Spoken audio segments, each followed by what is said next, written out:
आपल्या मानव पंथाला आपण जे धर्म उपासत असताना आपल्या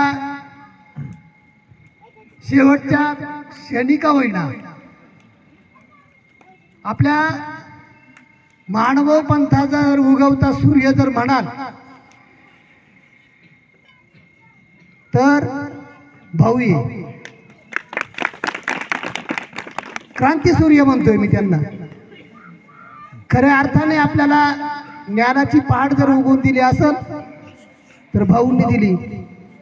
आतापर्यंत आपण जो धर्म जोपासला,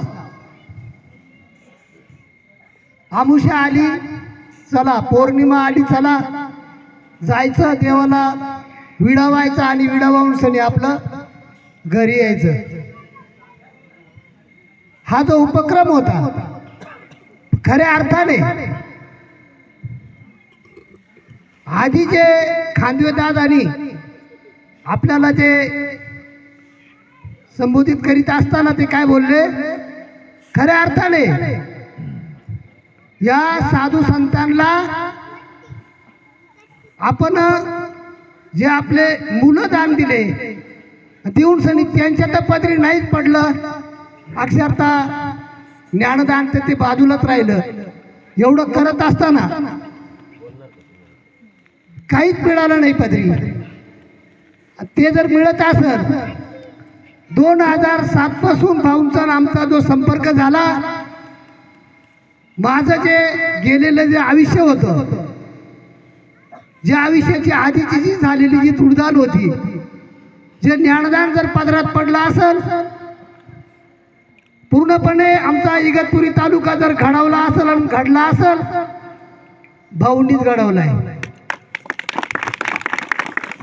एकेकाळी अशी चर्चा चालायची, कारण तर भाऊंची तोपर्यंत दीक्षा व्हायला नव्हती. भाऊ आल्याच्या नंतर ते हाय त्या वेशात आपल्या यायचे, आल्याच्या नंतर बाकीच्यांचं असं मत व्हायचं का हो एवढे काही बोलतात, ज्ञानदान एवढं काही करतात, तर मग नेमकं हे दीक्षा का घेतली नाही, यांचा काय अधिकार आहे एवढं बोलायचा. पण एक दिवस असा उगवला का भाऊंनी जी परमेश्वराकडे इच्छा केली ती इच्छा परमेश्वरानं पुरी केली. आज कोटीच्या इष्टटीला सोडून सनी त्यांनी स्वतः आश्रम तयार करून आणि एक दिवस दीक्षा घेतली. खेदाची बाब आहे सांगायला, आम्हाला बी थोडंसं वेगळं वाटतंय. भाऊंच्या बरोबर आमच्या दोघांची दीक्षा होणार होती, आम्हाला काहीतरी पुढं काहीतरी आडवे काटे आले असतील का, आम्हाला काहीतरी ते नशिबात नसल किंवा परमेश्वराचा आमचा काहीतरी अंतर असल. पण एक दिवस भाऊंच्या आशीर्वादाने किंवा परमेश्वराच्या आशीर्वादाने एक दिवस खांदवे दादा आणि कापसे दादा हे नक्कीच होणार होते. आणि त्या जसा दीक्षाचा कार्यक्रम कॅन्सल झाल्यापासून मी एकच निश्चय केलाय, जरी माझी दीक्षा कॅन्सल केली झाली असेल पण त्या दिवसापासून माझ्या घरी पाऊलच नाही. सारखा पळतीवर आहे, हा कार्यक्रम झाला तो कार्यक्रम मी हिंडतोय. मला कधीतरी एक दिवस त्या परपंचाच्या लोकांनी म्हणावं का तुम्ही एक खटी जा, असा एक दिवस मला निरोप द्यावा त्यांनी. तर अजूनपर्यंत काय कोणाची काही बोलले नाही, तरी पण नाही बोलले तरी एक दिवस असा उगवणार आहे. पण मी नक्कीच जाताना खांदवे दादाला घेऊन जाईल, एकटा नाही जाणार.